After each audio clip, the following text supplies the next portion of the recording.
This is a day of days, and the whole nation gives its homage and salutations to the great Mahatma.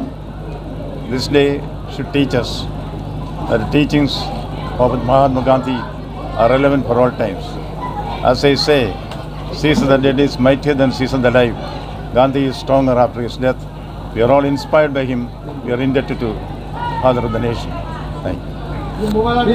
গঙ্গাসাগরের বাংলার মাননীয় মুখ্যমন্ত্রী গঙ্গাসাগরে পবিত্র তীর্থযাত্রীদের পুণ্যস্নান করবার জন্য যে আন্তরিকতা নিয়ে কাজ করেন, তাতে গঙ্গাসাগরে যারা পূর্ণ করতে আসেন তাদের মমতা ব্যানার্জির শাসনকালে কোনোদিনই কোনো অসুবিধার সম্মুখীন হতে হয়নি।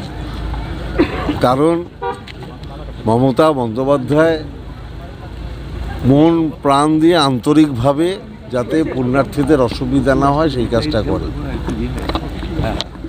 আর যারা মন দিয়ে কাজটা করে না, যারা বোঝে না যে কোথায় দর্শনার্থীদের সুবিধা অসুবিধা হতে পারে, সেক্ষেত্রে এই ধরনের দুঃখজনক ঘটনাগুলো ঘটে। কোন ধরনের ঘটনা? যেভাবে কুম্ভে যে ঘটনা ঘটেছে আপনারা প্রত্যেকে জানেন, আমার নতুন করে বলার কিছু নেই। ধর্ম পালন করতে গিয়ে যদি মানুষকে মৃত্যুবরণ করতে হয়, তাহলে বোঝা যায় যে সেই জায়গাকার অ্যারেঞ্জমেন্ট ঠিক নেই।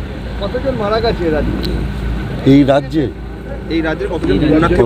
সেটা এখনও টোটাল হিসেব এখনও এসে পৌঁছয়নি, সেটা নবান্নে আসছে এবং নবান্ন থেকেই ওটা ক্ল্যারিফাই করা হবে। কিন্তু প্রচুর মানুষ তো বাংলা থেকে যান কুম্ভে। নিরাপত্তার অভাব ছিল, ম্যানেজমেন্টের অভাব ছিল এবং পরিকল্পনার অভাব ছিল। উত্তরপ্রদেশের সরকার যোগী আদিত্যনাথ এবং ভারতবর্ষের প্রধানমন্ত্রীকে আমি বিনীতভাবে অনুরোধ করব, মুখে ধর্মের কথা না বলে ধর্মীয় মানুষেরা যাতে ধর্ম ঠিকঠাক পালন করতে পারেন তার ব্যবস্থা করুন।